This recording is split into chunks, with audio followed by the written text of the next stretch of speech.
Hello everybody, welcome to the Football Fill-In on a weekend where Match of the Day was an absolute shambles. Don't worry, freedom of speech is alive and kicking here at the Cycling GK, most of the time because we have Mark Goldbridge on the show and we'd be buggered if we've got to say what we want to say. Also got Dave Watson, who is going to deliver some world-class goalkeeping analysis. We've got a brand new mystery shirt in the box company, so we'll see what it says. Football quiz, you know how it goes. Come on, let's have it.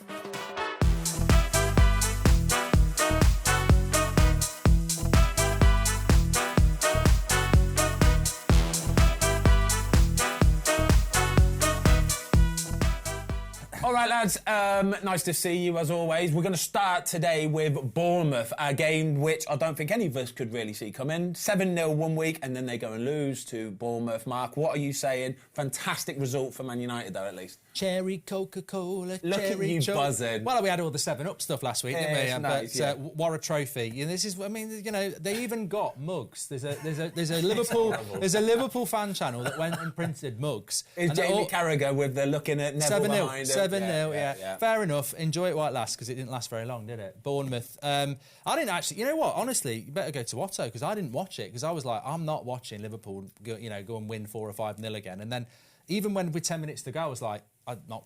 Take the phone away. So well done to Bournemouth. Fantastic result. Fantastic result for them. I don't think anybody saw it coming. But Bournemouth played really well the week before. They played well. They really well. Unlucky to get beat, and at least they continued that momentum. I thought they deserved to win the game. Obviously, look, Salah puts the penalty away. The last 20 minutes, it's a different game.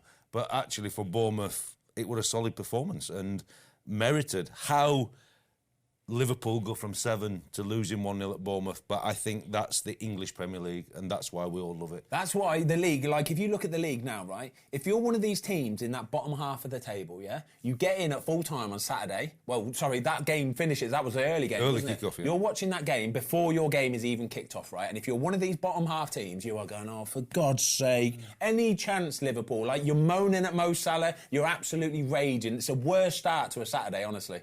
You know, like every 80 years, you get to see Halley's Comet going round. Apparently, in Australia, if it was a clear night, about 1 o'clock in the morning, you got to see Salah's ball. Still going. Yeah, still going. It was a brutal penalty, wasn't it? Brutal penalty. It was so well wide, wasn't it? But the point you make is so valid. How many times I've sat in the office before your game against whoever, and it's a big team playing one of your rivals near the foot of the table, and when they get the point or a win, which is huge in the context of the league, you approach, and the feel for you going into your match is totally different. You're deflated before you even do your... It's horrible, isn't it? Yeah. Your team talk. I've got to say, I watched the game and I thought Bournemouth were actually really decent. Like, they didn't put Liverpool under much pressure whatsoever. Neto had a couple saves in the game, didn't he? Nothing major. But Liverpool just looked flat, like empty. Do you know what I mean? Just didn't really look like they wanted to go and win the game. But it's like the job's done. Yeah. Beating Man United 7, top 4, it's back within our reach, Bournemouth away. But if you don't approach every Premier League game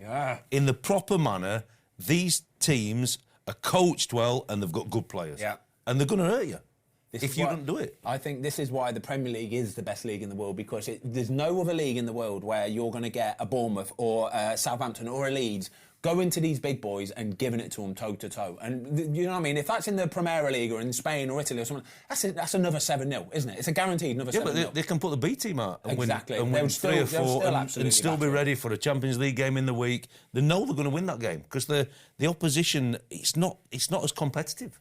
And you know, we were saying last week, it's horrible to lose 7-0 to Liverpool. It is. But ultimately, it's diluted very, very quickly. And if you said to Jurgen Klopp, would you swap getting beat by United 7-0 to be third in the league, won the Carabao Cup, still in the Europa League and still in the FA Cup? He'd do it, because ultimately 7-0 against United, it's great, but if you're living off that, you're a bit of a small club anyway. It's a minuscule moment. The bigger picture's always got to be the bigger picture, and I agree. I think it was a real bad day for Liverpool. That's going to be Liverpool's highlight of the season, isn't it? 7-0. DVD, get it out. United. Yeah, get the DVD printed, everybody. Yeah. Let's move on to Spurs. Fantastic win for Spurs. Again, one of those things where we don't really know what we're going to get from Spurs at the minute. They're sort of up and down, and it was a good win, though. Harry came back on fire. That header, the first goal, where he gets above the 2 defenders, that's, for me, what Harry Kane's all about. And, you know, I was talking on Saturday night about, I think Spurs have got to let him go. If they're not going to match his ambition, they've got to let him go, because it'd be a shame for him just to break goal-scoring records. Surely he's got to go somewhere where he can win a trophy. And Spurs are the masters of beating the bottom half teams, but they're never going to mix it up with the top. So they're almost becoming Arsenal under Wenger. Fourth place. But yeah, I mean, it was demolition job, and Harry Kane just showed why he's going to break the Premier League goal scoring record. I was actually fuming. I didn't have him in my fantasy team, and I'm listening on the radio, right? And all I'm hearing is Harry Kane scoring. I'm going, get in there, you little beauty. Got him in the dream team. And then I'd look on Saturday afternoon later on. Not in my dream team. I used my wild card, didn't I? When I used my wild card last week, he's gone out the team, absolutely fuming. You were just saying then he's not won anything. And I'm thinking, I'm sitting here now, and I've actually won 2 trophies. We've won a trophy. Chapeau, eh? Chapeau! Come on! Is he right though? Does Harry Kane need to go? Do you think he'll go? I think for him, he's achieved all he can achieve at Tottenham. Yeah. They're not going to win. We got to be. Get to the end of the season, see if Conte stays. I think he is a winner of a manager, but he doesn't seem to be convinced by the project. Kane's been there the majority of his career, obviously had some loans when he was younger. He's done everything for that team apart from win a trophy. I agree. Money, all the outside things become meaningless. I think as a footballer and as a great footballer and a great goal scorer, he would want something in his cabinet that. Out of them two, Conte and Kane, I think Conte's the one that's going to go. I'm pretty sure that to get to this stage of the season, not agree to contract, there's always that murmurings of falling out and this and that. I think he will go, but I think for Harry Kane, I just don't think he's going to get a move, lads. I think it works for him. Do you know what I mean? I think it's one of those teams where he's comfy, he's found his home. It just is what it is. I'd love him to stay for Spurs, because I think obviously he loves the club and they love him. But it's his last chance to go. So I think he doesn't go this summer. He's going to have to stay. Do we still think there's that one club man, which he could be? Yeah. In the modern game, hey, look, towards the end of his career, I'm sure he could get a move to Saudi Arabia if he wants, but he might not fancy that. But at the top level, I still think a team would take him where he could win something. Oh, man, he's got another 3 or 4 years left. Oh, for sure. At the top of his game. Yeah, honestly, a Man United would work wonders for him. I just don't know if he wants it. That's my worry. You know Conte as well. I do think there's I think this is the poor nature of some of the analysis that you get in the mainstream, because Conte just gets dismissed as this, he's not done a good job. He didn't get a full season last year and he got on 4th place, and this season has been horrific, and they still could get 4th place. If he leaves Spurs with 4th twice, there ain't many managers that do that in 18 months. Yeah, true that, yeah. To guarantee Champions League football is not a bad thing to offer. No, especially for someone like Tottenham. This time next year, we'll be sat here talking if he's gone. They won't be in it. They're 8th. Yeah, what do you want? You know what I mean? And it's always, be careful what you wish for. Better the devil you know what. Always, Better always. The devil you know. I want to talk about Forest quickly, because they, from a couple of weeks ago, they looked like they might be all right. They like that mid-table mediocrity where it's like sometimes actually a nice place to be if you're someone like Forest. But they are getting dragged right back into it. So they're 14th. They are 2 points above the drop zone, but their goal difference is horrific. -26. They are their only goal difference that is the same as them is Bournemouth on -26. And when it comes down to the business end of the season, we know this, don't we? Goal difference, it's a point, basically. Yeah, really important. Big Fraser saving the penalty. Oh, it can cost them that one goal there. I know. I think it will be that tight this year. I do fear for them at the minute. They got a good draw with Man City 2 or 3 weeks ago. Everybody, we're all right, we're in a good place.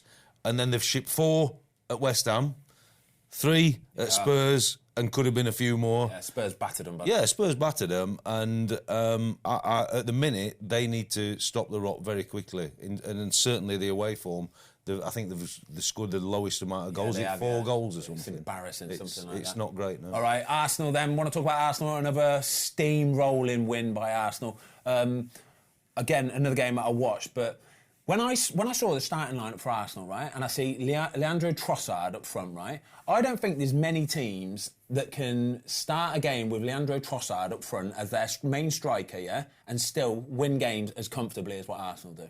He got 3 assists, didn't he? 3 assists he did, yeah. I was really impressed with them yesterday. I mean, I've seen Arsenal a few times this season. I remember them playing at the Emirates against Newcastle, and they steamrolled it in the first 10 minutes, but they didn't score.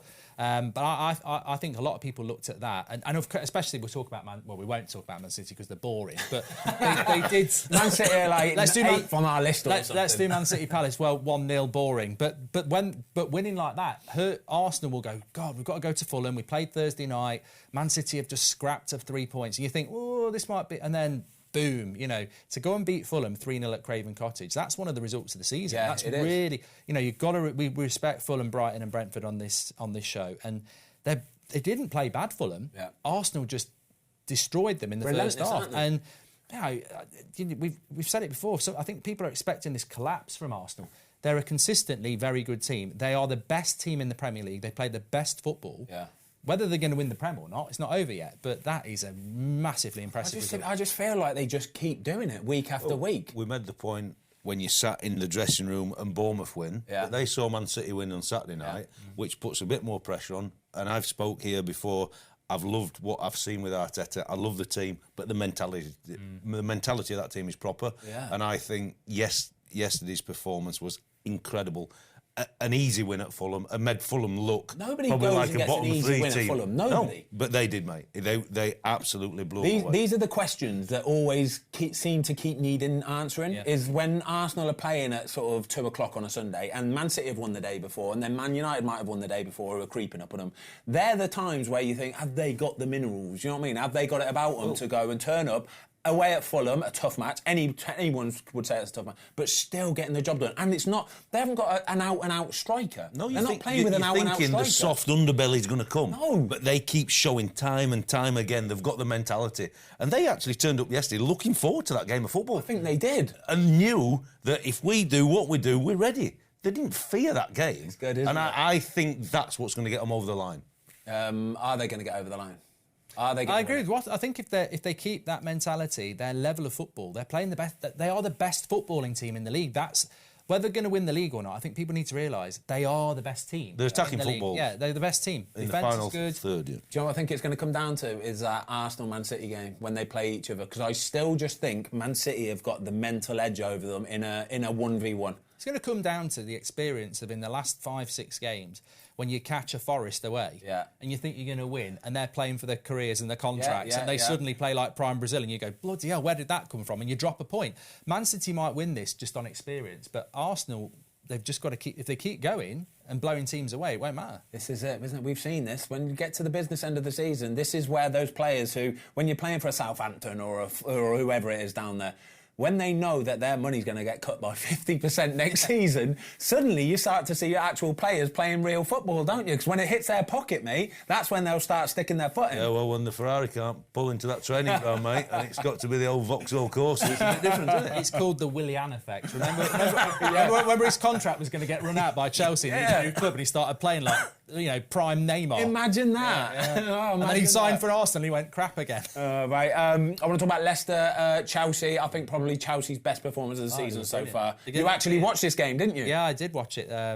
I mean, Leicester, I don't know, Leicester, I think Leicester probably will stay up and they played well when they equalised. But, I mean, Chelsea probably had 2 or 3 goals. They should have scored, a couple offside.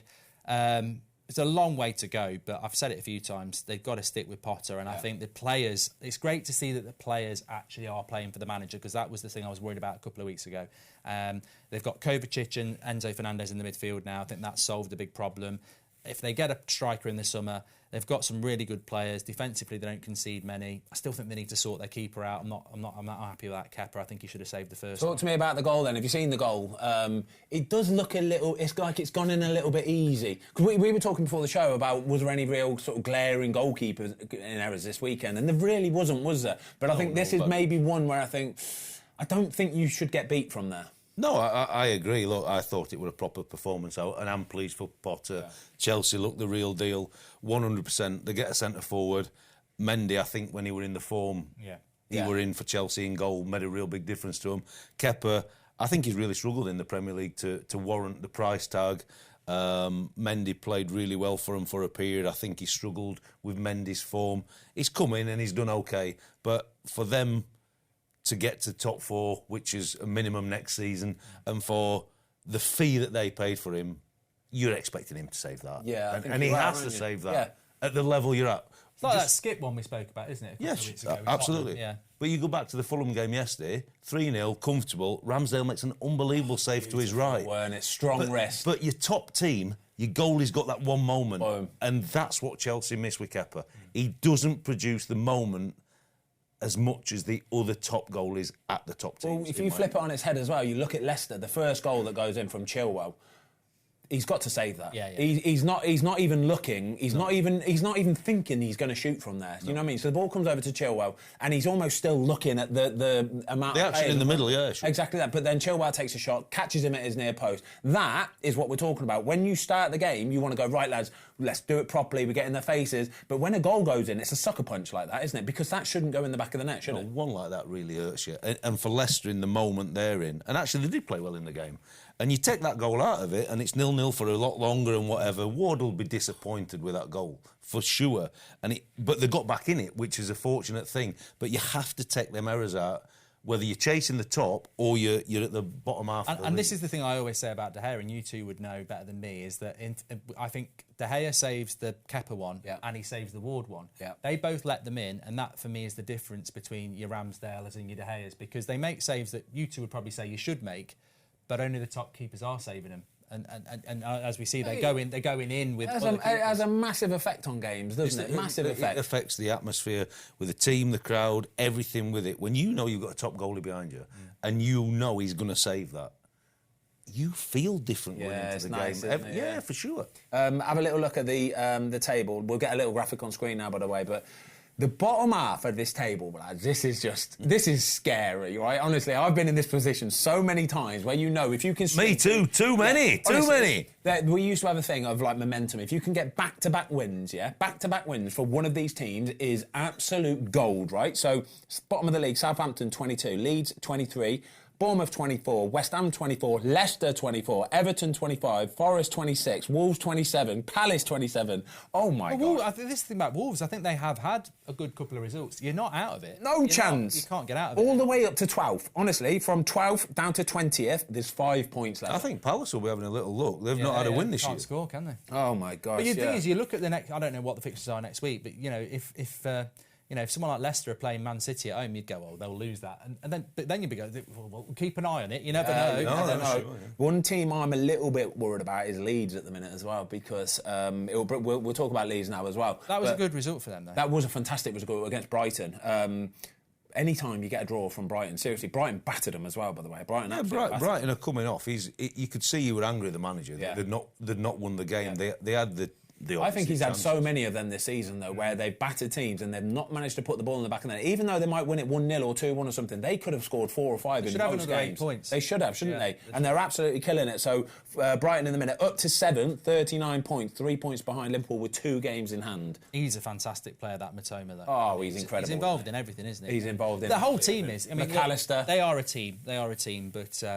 it's an amazing job. I mean, I'm a big fan of what Potter did at Brighton, but to come into that situation, you'd expect the club to drop off a little bit. Yeah. And they've actually gone up a gear. It's amazing. That's the bit behind the scenes that we don't see, though. The recruitment and the way that Brighton do it, they do it properly, and that's the reason why they are where they are. So even if the manager does go, he gets headhunted and taken away somebody else, nothing really changes. You know and I think that's where they need a lot of credit, the ownership, the structure of the club, because they had a great manager with Potter, and he could have stayed there for 10 years and kept doing what he was doing.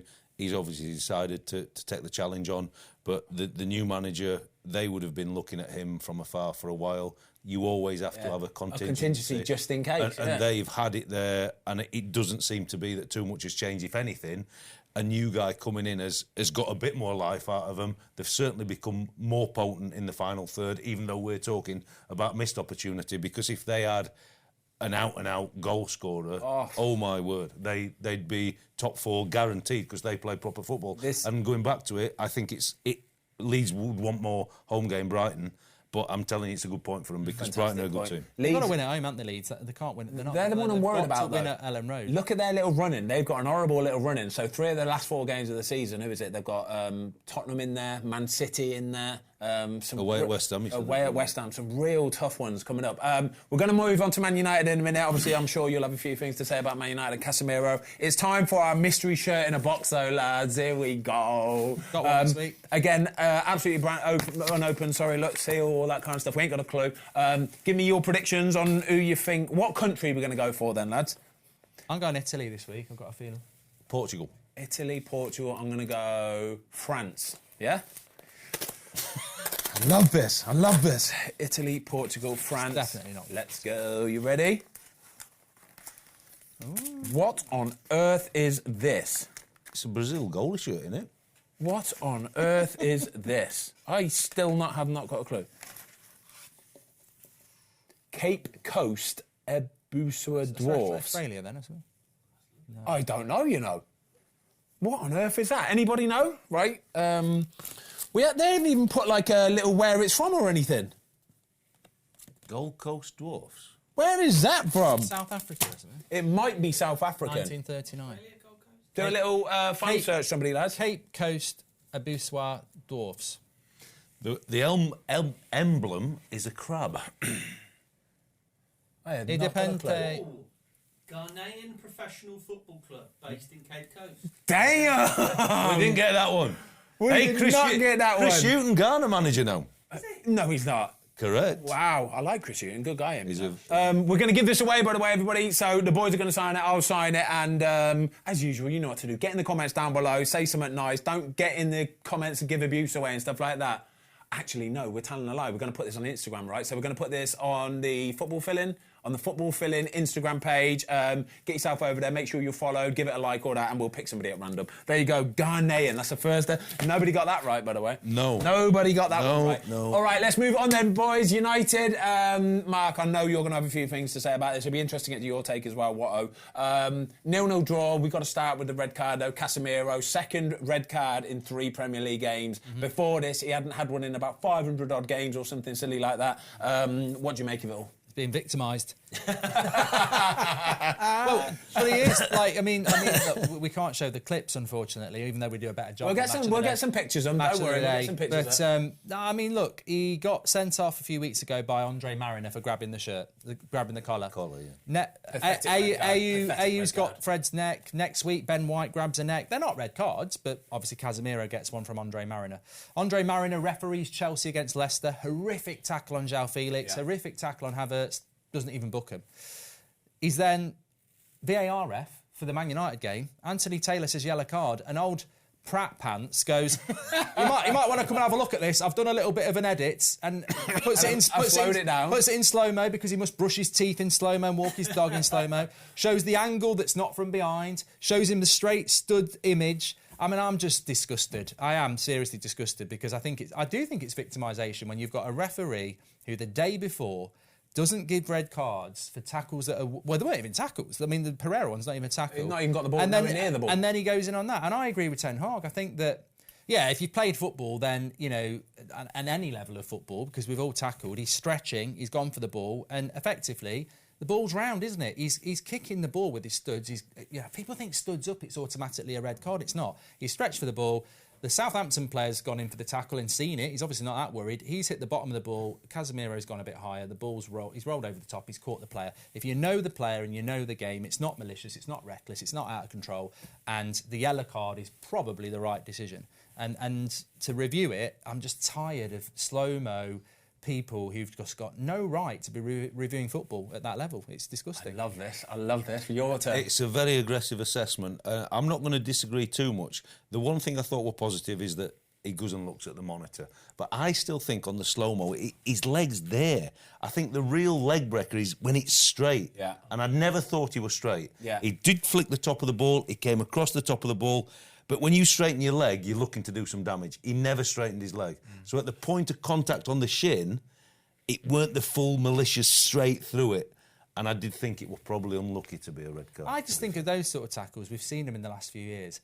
When you're out of control, you know, the player knows what they're doing. Yeah, they're almost launching both feet, aren't they? You know, we've seen those. And I think the Southampton player's clever. I mean, you said it, didn't you, on the United stand? You said he's probably made the most of it. But I think he's made the most of it, not because of the contact, because he's got James Ward-Prowse and he's thinking, I need to make sure we get this free kick on the edge of the box. I thought when I look back at it, I thought Shea Adams were very clever for Southampton. He covered his face, but he's gone red card. Have a look. This is a red card. Do you know what? I think you both put it absolutely perfectly. I think if you've played football, to a decent level, I think if somebody's in that VAR room and they're looking at that and they've played football, they will take everything you've just said into account, and I think that would stay as a yellow card. I genuinely do. I think there's another angle as well, as goalkeepers. If Casemiro doesn't make that tackle because he's got to stretch a bit and show his studs, and then that player runs through and scores, as a keeper, you're going to go, why the fuck have you not...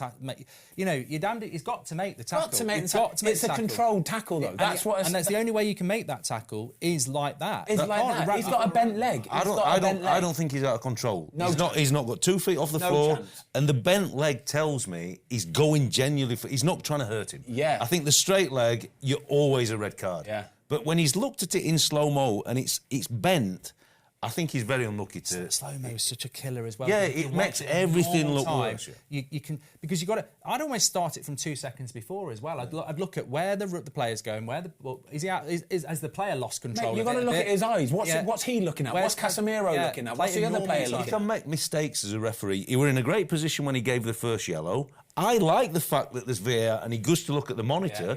And even if Mariner's telling him, I think it's a red, you're the ref, you're in the environment, you've seen the tackle, you've got a flavour of the game. Andre, thanks for your opinion.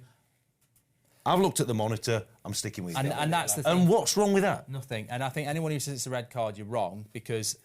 You're wrong. But ultimately, you cannot move past the fact that the FA should be reviewing it this morning, because Andre Mariner has told him to revoke the yellow and have a look for a red, and then the day before he's refereeing a game and letting that disgusting tackle on João Felix go and Amate's tackle. How can you have that at high-end level refereeing? It's not even, we always moan about inconsistency. We're moaning about the same referee in 24 hours waking up. I said this yesterday. It's like us going down the road for a pint now, and you saying, I'll have a Peroni. I come back with 3 Peronis. You said, I don't want that. I don't want that. I don't even drink. That's definitely not me, mate. That's definitely not me. He'll have all 3. You can't change him. You can't have a referee changing his mind in 24 hours. You've been in football changing rooms where players have been sent off, and then you've talked about it with the managers and stuff for a debrief afterwards. Would this be something where Man United would say, should we appeal this? Would that be a case with something like that? I think you've got a chance. I when I worked at Southampton, dealt with the referees quite a lot, and I would wait me 15, 20 minutes, half hour. For some of them, it'd be an hour because they'd want to make me wait and suffer a little bit. And I would go and speak to them about certain instances. I remember a few years ago waiting about an hour and a half for Mike Dean to come out of the dressing room at Old Trafford because we'd had a second yellow card. And I think you have to talk to them and you have to put your thing in. I would have gone straight in after the game, after my designated period, and I've said, look, great that you've looked at that monitor, but tell me why you think that's a red card, because we as a football club, and I want to talk to you now, but we need to appeal that. He's going to be banned for 4 games. We can't afford to lose him for a game, never mind 4 games. But you want to know whether he's going to support you when he's had a little bit more time to think, or it's going to be a frivolous appeal. Is that how it works? That's nice to know. But I also think, as we say, I was taking the mickey out of Dermot Gallagher last night. What he's going to say, but that's 7 games, 8 games really, because he was sent off after half an hour. Yeah. 8 games. I mean, that's 8 into 38. You're talking about nearly a fifth of the season, maybe a little bit more. That United don't get Casemiro because of bad officiating. He shouldn't have got it for the collar, and now he's had another one. But I think when you see his reaction, he was quite emotional. As a player, if you've straight-legged him, you're not going to have that reaction because it's a red card. Yeah, I've let my teammates down, I'm off. He didn't think that that's a red card. You could see everybody's body language. I thought, as I said, the Che Adams were clever to get into his ear, but I don't think it's a red card. Did you see the handball? Yeah. That ball. I mean, the non-handball, you mean? Well, I mean, apparently, but maybe this is the rule. But ultimately, Rashford crosses that. It goes at least 15 metres. Yeah. The defender's got his feet messed up. We've all done that. He falls over and he stops the cross coming to Weghorst. I don't care about. He can have his hands tied behind his back. He can be doing the jig or anything. I don't care. He's fell over. He stopped the ball with his hand. It's not a natural hand position. There's been so many of them I've seen that it's a penalty, guaranteed. Look at the Forest penalty that they got last kick. Yeah. Same thing. Yeah. It's the same thing. Serge Aurier's chest away from goal and he's on the line and he... It's not natural, and I think they're very unlucky not to get a penalty. Let's just give Southampton a little bit of love, by the way. By the way, 8 games for CASEMIRO equals about £2 million in wages, by the way. We're not thinking about that. No, we're not talking about money. We don't care about money. It's not about money anyway. Southampton, fair play to Southampton. They look decent. It was a good game, actually, wasn't it, to be fair? Considering, like, normally after half an hour, if somebody gets a red card, it's game over. It ruins the game. But do you know what? It actually was quite an entertaining game. Man United still gave it a go. They've got to be a bit cautious. Southampton could smell blood a little bit. They went for it. Fair play to them. James Ward-Prowse hitting the top of the bar. David De Gea making a world-class save as well. World-class. Well, it's the game. It's the game. What we talk about. It's a magnificent point for Southampton, backed up after winning against Leicester last week. But when they go to 10 men, the league is that Southampton want to get 3 points there, and they went for 3 points. A real game of ping pong, if you like, a real open game, to say it with 11 v 10. In the end, it's a good point for Southampton, but they'll look back on the moments and be disappointed. But I thought both goalkeepers were excellent in the game. De Gea made 2 saves from Walcott, one the header, and then one late on when he's in 1v1 where probably Theo thinks he could have done a little bit better. But Bazuna makes a great save from Fernandes near the end and a good block from a wide free kick. So I thought both goalkeepers were on top form. I don't think it helps either team, but Man United had a man off they can see as a positive. And for Southampton, a point at Old Trafford, 2 clean sheets on the spin, young goalie, it'll give him a bit of confidence, and it's all to play for at the bottom half of the table for sure. Right, boom. We've got a football quiz coming up soon. A few more games to go. On to the Super Sunday game. Newcastle against Wolves. Big win for Newcastle this was, to be fair. I know you didn't even watch the end of it because you said to me earlier, how did that game finish? 1-1. I went, no, Almiron's straight on. He was already in the pub. He was already in the pub at this point. But it was a good win for Newcastle, to be fair. Wolves are a tough little team to play against, aren't they? I think he's done a wonderful job at Wolves since he's gone in, and we spoke about this in previous shows, the level of manager that you need to keep your team or give your team a platform to stay in the league. A big win for Newcastle. They had to win that game if they're going to any more aspiration to get near the top 4, and somehow they got over the line. But I always think at Newcastle, even though Wolves got back when Trippier slips, it's tap-in 1-1, the crowd stay with them. Newcastle are a joke, honestly. Honestly, they've kind of sucked that ball in there. They do. Little deflection for Almiron and it's in. But the crowd stay with them, and it's a wonderful place, I'm sure, if you play for Newcastle to play. But as an opposition player or in the bench, it's tough when they get that momentum. I've never played a game at St James's Park and had an easy ride. Never. Like I've never been there and comfortably come away like a 2-0 win or something like that. It is always ended as like a 1-1 draw or a 0-0, and it is just backs to the walls. And like you say there, when the crowd get going at St James's Park, they are sucking that ball honestly, in the back of the net, isn't it? Yeah. You're playing up the hill in the second half, and it's like you're looking up at that massive stadium there. The crowd are bonkers for it. It's like you're going up the north side of the Eiger, mate. You're going, oh, come on, we can't get to the end here. It's impossible. But the crowd are incredible for them. But a massive win for them. A massive win. And I think for Wolves, it obviously keeps them, like you just said, right in the mix on 27. I think Wolves will be all right, because I think they've probably got a bit too much nous, haven't they, really, to get really sucked into it. I think they've got too many like tactical, technical players that will get them out of it when it comes down to it. Don't concede many either. No, they don't, to be fair. Yeah, they don't score many, but like I say, I think they've probably still got enough. Palace Man City, another game that's a bit of a meh. Lives long in the memory. Oh my gosh! I tell you what, that was clever. You can see the penalty. I mean, talk about penalties. For me, if that doesn't get given, I'd applaud the ref. Yeah. Because it is a penalty, and Man City make a career out of it. But he's leaped in the air like he's, trod on a bloody trampoline. It's like, it's ridiculous. I mean, the player sort of catches him. There's this sort of delay from Gundogan, and then it's... Oh, he realises. Yeah, but it's very clever. I would do it the same. The thing for me that really frustrated me watching the game is, like, Palace is set up for a short corner. Yeah. I mean, ultimately... They're just giving him if he'd taken it on his back foot and turned in, he's in. Yeah. I just don't think they got the setup quite right, and then he's just sucked it. These are the little details in games. Right? Like you say, there's so many things. Like we talked about the goalkeepers earlier, where you're letting a goal and it's like, we're off to a bad start. But these little details like this, setting up for a short corner where Gundogan can get the ball in the box to his feet is criminal for one, isn't it? Yes. But the challenge from Elise, the challenge is so sloppy. Stupid. It is so sloppy. That I guarantee you, right, the manager, Patrick Vieira, after the game or tonight or tomorrow, whatever, will sit him down and go, what are you doing, mate? Like, you've cost us a point. Well, genuinely. it had a point written all over it. It had a point written all over it. 80 minutes. Oh, it's criminal. Honestly, you'd go mad, wouldn't you? Mate, you'd make a point of showing the defender, or showing Elise and going, no, what are you doing? Like you can't do that. You'd have done the work the day before, because the facts are Man City play short corners. Yes. They want to get an overload. You've given them an easy pass, but they would have worked on that in training. So you would have had the video before the game showing the second 11. Look, we've got to defend short corners. This is the setup. And you'll have done it in the team meeting before the game. And it's just switching off at a moment. And Man City see that moment, boom. And this isn't all just Elise's fault either, by the way, because when you're setting up for a corner, as soon as the ball goes out for a corner, it's the goalie's job, it's the centre-back's job, it's the right-back's job to go, lads, switch on, like now, straight away. Do you know what I mean? You don't get to just go, and have a breather for 2 minutes or 20 seconds. I got really disappointed. It's everybody's job there. I got really disappointed with the goalies on the set plays. Yeah. For the lack of organisation. Because obviously sometimes you've got new players, foreign players coming into your team, not quite understanding the language and that.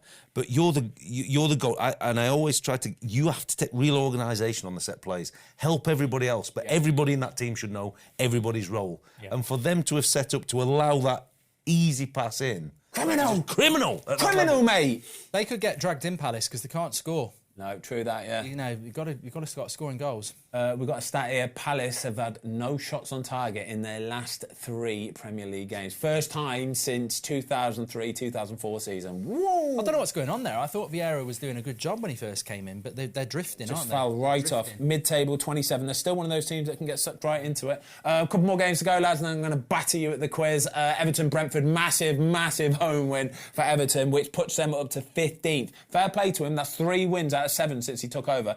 If you're an Everton, right, at this stage of the season, you can quite happily lose one and win one. If you're working on that, you are absolutely cooking, and that seems to be sort of what Sean Dyche is doing. He's using that home form, and they're winning these 1-0 games for fun, but that's what you're going to get with Sean Dyche. 3 1-0s. 3-1-0, perfect. I mean, he'll be loving it. And I actually didn't think they were going to win that game in terms of what I thought was the weekend. Game, Brentford. I think Brentford really tough. I thought it would have been a draw. They get off to the ideal start, scoring in 45 seconds. It gives them a real platform to hang on to. Yeah. VAR obviously chalked them a goal off for, a softish handball. But they clung on. Obviously, Brentford came with set plays near the end and McNeil hooked one off the line. But to win that game is massive at this point of the season. It is. And I think they will have enough just with their home form and Dyche's way of managing to get over the line. Brentford has had an amazing unbeaten run as well. 12 games, wasn't it? Oh, it is. It's the first one they've lost, Which I think in this season, that we keep talking about how competitive it is. I mean, that's, Brentford can be very, very proud of that. And it just shows you the enormity of the result for Everton. And how good Brentford are. So it's a really, really good win for them. We're going to move on to the final game, which is an enthralling West Ham 1-1 draw against Aston Villa. We actually went to the game, so you can tell us about it first. We've got to do Chump of the Week, lads. I think there's a standout candidate for Chump of the Week this week. You've got a massive bee in your bonnet, and you've been speaking about him all morning. Andre Mariner. Andre Mariner, there you go. Well done, mate. He needs binning off. Are we agreed? Yeah. Are we all agreed we're going to go for that? So you can't change your opinion in 24 hours, Pratt. Sorry, Andre. I'm sure Andre Mariner's from Solihull, He is. I'm sure he's from Solihull. I think we're in big trouble. Mate, do you want to take this back now? Because if you bump into the street, he'll batter you, He's a big guy. He's a big guy. He'll definitely get you in a headlock, You sure, yeah? You recognise him. I won't say on here that I won't say on the street. What, Andre? When he walks down Solihull High Street, you always recognise him. He's got that nice tan. Yeah, he has, hasn't he? A little glow to him. Well, do your job better, mate. Andre, mate, he's coming for you. I'm just saying, he's a big lad, mate. I get enough critics. Andre, if I see you on Solihull High Street, mate, I'm not so sure. Yeah, I'm not picking Chump of the Week. It's his Goldbridge. Your Goldbridge is all right. Sorry, mate. Sorry, Andre. We do love you, mate. Right, final game. Then we've got the quiz. Villa, West Ham. Talk to me about the game, because you actually went to this one, didn't you? Yeah, I went to the game yesterday. My son wanted to go and have a look at London Stadium, so we went down. It was a real good day. I felt really awkward with West Ham's performance. Villa looked so dominant. Martinez just gets the ball, and he had it at his feet for 2 minutes in the first 5 minutes. What? And West Ham never pressed. They never pressed, and they've got 60,000 fans behind them. And Martinez has just got the ball, and the game just stopped. Hold on, West Ham are at home to Aston Villa and they're not pressing at all. They're literally leaving him to have the ball. No, so Ings is on his own up front and Souček's in the half-and-half position. Wow. And they just held firm in that position. And it was the most weird thing I've seen in football for a long time. But West Ham never went after him. They never got that 60,000 fans on the feet. Villa scored with the first meaningful attack. Yeah. Great cross, great header from Watkins. And I thought they're in big trouble, West Ham, here. And what they do, they got a set piece. Bowen were the only outlet. They ended up changing the fullback, Villa, because Moreno is great offensively, couldn't really deal with him defensively. They got a set piece, and from the corner, a cheap foul. I mean, he executes the penalty. It's a great penalty. But if Villa would have held on for another 10 minutes, I think West Ham were finished. They didn't have anything. And obviously, as the game went in the second half, there weren't much in it, and probably a draw were a fair result. But Villa just really want to control the football, and West Ham didn't really know how to get after them, which really surprised me, because you've got to get the fans going, and then it's a tough place to go to. These are the things that, do you know when? So obviously there's a lot of unrest at West Ham at the minute, and there's a lot of talk about David Moyes and his future. These are the little details which will get you sacked as a manager. They want him gone. A lot of West Ham fans want him gone. When you listen to that and you say Emmy Martin's got the ball at his feet for 2 minutes in the first half, like that will get you sacked. Do you know what I mean? When the fans are there, 60,000 of them turn up and they're watching their team just sit and stand there. Well, they just want the first bit of action's got to be on the front foot. We're going to get after the game. A full house. Yeah, we want to win. We're third bottom. You're not playing Man City. You're not playing Man United or Arsenal. You're playing against Aston Villa. Hey, look, and we know the danger. Villa want you to come because they'll just play it into midfield. I think Louise is a phenomenal player. Yeah. I mean, a phenomenal player. McGinn's back on his game in there, and they want to suck you in and turn it around the corner. Fullbacks come inside, bit Man City-esque, and they're out. But you can't sit there with 60,000 fans and switch off. Tight. It looked like football 10 years ago, that first half. That's David Moyes for you. All right, anyway, lads, enough football talk. Fantastic insight, lads. You've been world-class today. But it's time for the football quiz. Come on, I need another win. Fozzie needs a win. No. 4 weeks without a win. 3 weeks without a win. No, I've won 3, I need one. 4 weeks without a win. It's my time. It's my time. Right, let's get it. Let's get it. Let's get it.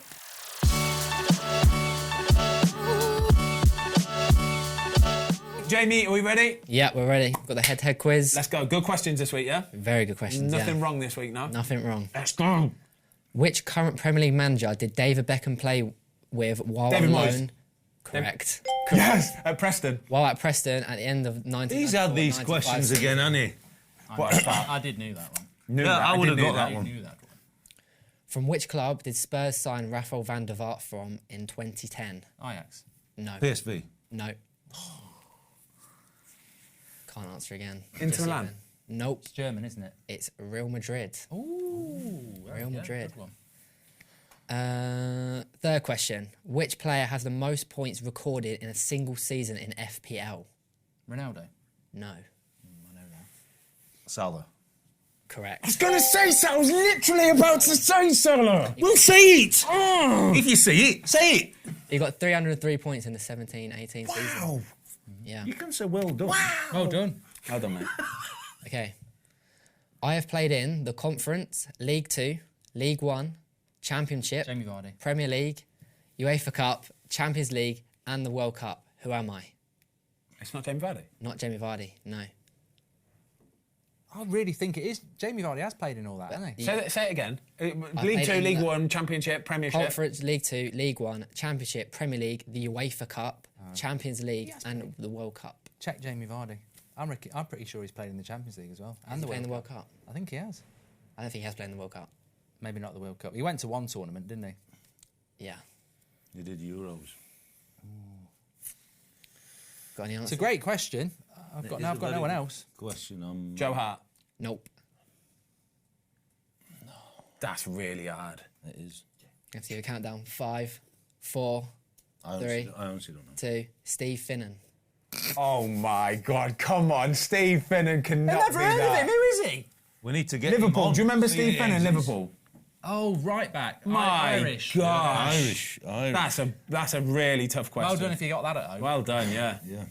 10 points. Question 5. In what league is the concept of designated player a feature? MLS. Correct. That's not question 5 anyway. That's question 4, surely. Question 5. That's question 5, yeah. Yeah, it is fine. Yeah. 1-1-1. 1-1-1. Because we haven't got... That's a bad question. Well, it's American, isn't it? You know, designated. Question 6. Driver. In the video game FIFA 20, Team Pimento Calcio... Juventus. Yeah. Correct. Just Which going, club yeah. in real life? Yeah. Because they didn't sign like the rights or something Oh, to give their name over. Blah, blah, so blah. they had to call them that. So 1-2-1. What's Latium? Huh? What is that? That's, yeah. There's another one as well, Atalanta, I can't remember what they're called. I hope that's the next question. I know, yeah. 2-1-1. 2-1-1. I've got one about the Suez Canal. Question 7. Name a former player to have 1 cap, 1 goal for England and giving them a 100% scoring ratio in the Premier League era. David Nugent.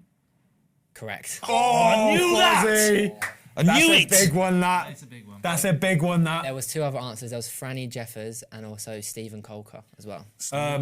The Dave Nugent one, it was against San Marino. I was on the bench for that game, actually, and Jermaine Defoe took a shot, was going in, and he just poached it on the line. And Really? nicked it. Yeah, little rat. Fantastic. Dave Nugent. Fantastic, eh? Oof. The You score. write these 3-1-1. questions then. 3-1-1. You know a lot How many about questions left? He knows 2? loads about the answers. 8, Pierre 3. Montero. I was on the bench. I was literally watching it with my own eyes in the stadium. You wrote the questions. Well, why weren't you playing? Probably Joe Hart was playing, that's why. He's better than me, it is what it is. Question number 8. What English what? manager has managed over 20 teams worldwide, including stints in managing... in the Hodgson. Hodgson. I said it first. Yes! You did not say that first. You Hey, definitely come did on! not say that first. I don't know. I said it twice. I said it twice. I think it's You're going to give it Watto just to even boom, boom, Say what? No, I'm shambles. No, you didn't even get nothing. I tell you Three for what, Watto. I'm going to let Watto have it, but I guarantee if you watch it back on VAR... Oh, no, I they're mean, telling if me. they Honestly, it was I said Hodgson consensus. twice. I went Hodgson. Yeah, Andre Mariner is behind the scenes here. Give it to Watto because he's got a chance now. Who are we giving it to? Give it to what? 3, 2, 1. 3, Watto 3, 2, 1. Yeah. How many questions? We've got 2 Two. left. 2 more questions left. 3, 2, 1. Who did Portsmouth beat in the 2008 to become Man FA United. Cup winners? No, not Manchester It's United. in the quarter-final. Who did Portsmouth wow. beat in the 2008 I know it. FA Cup final?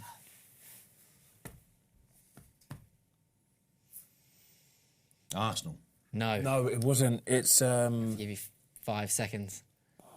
5. 4, 3, I think it's Hull. 2. Chelsea. Brentford. No. It's Chelsea. Bradford. Cardiff City. Knew this. Bloody hell, I didn't know that then. We'll do a bonus point. Who scored the goal in their 1-0 win?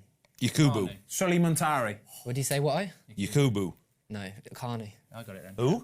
What do you mean bonus point? Extra point for Mark. Yeah. Bonus point. You just bring a bonus point. I like If you want. 3, 2, See, Yeah, How many tight. questions left? One. one more One question. more. Come on! Just you. Start giving him some rib Yeah, jabs. you just fail, mate. 3, 2, 2. Just get in there early, Ben. You've got to. Yeah, you got to scream. Got to get in there early. Question 10. Final question. After Shadir Khan purchased Fulham in July 2013, a statue of Michael whom, Jackson, get in! 3, 3, 2. statue of who was removed I'm outside bad. the stadium? Michael Jackson. So Oh, I hate you, Mark Goldbridge. You're a weasel What a weasel. bottle job. Come on. we have tie-break. We've got a question. tie-break question. Yeah. Come on, Golders. You're horrible, you lot. So this tie-break question is Nice. similar to what we did earlier. Honestly, I won't lie. If I lose this, I'm going to be heartbroken. This is a shambles. She didn't get... No way. Come on. It's a career path Bonus question. question. Career path question. I'm not bad at these. I'm better than you at You are these. better than me at these. Whose career path is this? Stuttgart, Roma on loan, Roma permanent, Chelsea, Real Madrid.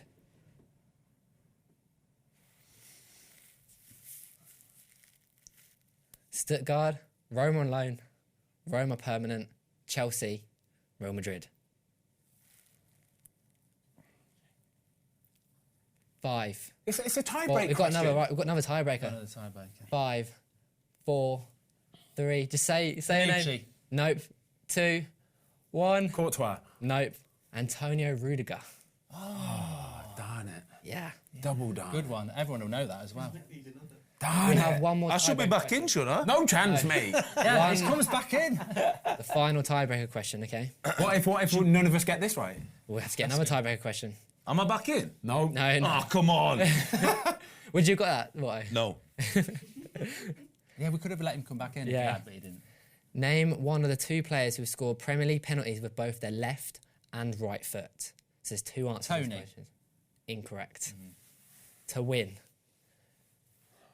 Name one of the 2 players who have scored a Premier League penalty with both their left and right foot. 5. No, you can't Not jump 5 straight yet. into 5. Yeah. Give it a little bit of thinking time. Can I answer when he's failed? You can answer, You yeah. can't have much more. You've got to can. count down now. 5, 4, 3, Just guess at a penalty 2. taker. Hazard. No. Irwin. No. Bobby Zamora or Obafemi Martinez. Oh. Yeah. Not Dennis Irwin. This is tense. Okay, this. We need another Another tiebreaker, lads. tiebreaker question. I've got one, Jay. Yeah. Do you want to send that over to me? Yep. On your WhatsApp now.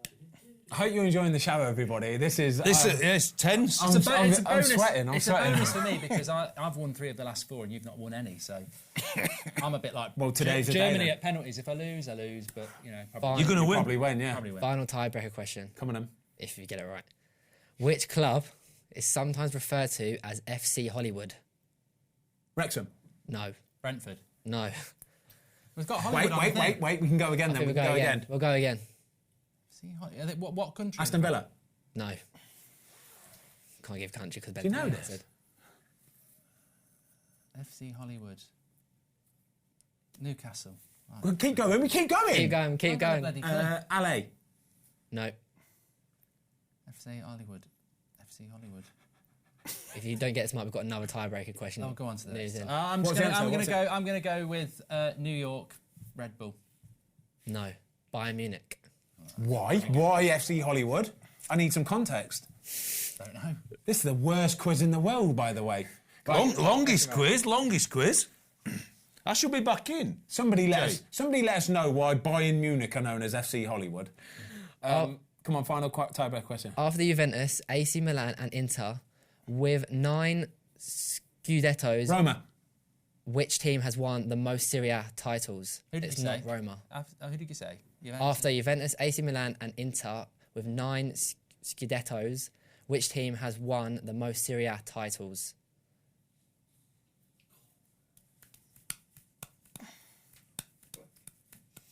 Five. Napoli. Incorrect. I'm going to say Sampdoria. No. Lazio. Genoa. Genoa is the answer, but you can't. We have another one. One more. Right, you We are miles. you'll get it. People at home probably screaming. They're all horrible. Okay. I was the first Liverpool player to win the Ballon d'Or. I scored Michael 40 Owen. goals. Get it! Come on, mate. got there. I knew Michael Owen, you boring prat, would be good for something. Yes. You've just won a quiz. Well done. Fozzie, what's happening, mate? 5. 5. That's 5 weeks without winning. Come on. Give me some skin. The comeback from Mark, that was good.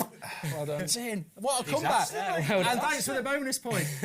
Bonus point my arse, Jay. Yes, Jay. Honestly, some strong quiz mastering today. He's ruined it. He's growing into the role. He is the quizmaster. I'm heartbroken. Well done, lads. Well done. It was lovely to see you, mate. And Lovely to see you, mate. And you look good in pink. Let's give out the giveaway. What giveaway? What? The shirt. Oh yeah, but don't forget, guys. If you want to win that the Ghanaian shirt, get yourself over to the Football Filling Instagram page. Make sure you give it a follow, give that picture a like, and we'll pick somebody at random. We'll all sign it in a second as well. That's the Football Filling. We'll see you soon. God. Quiz must be on. Come on.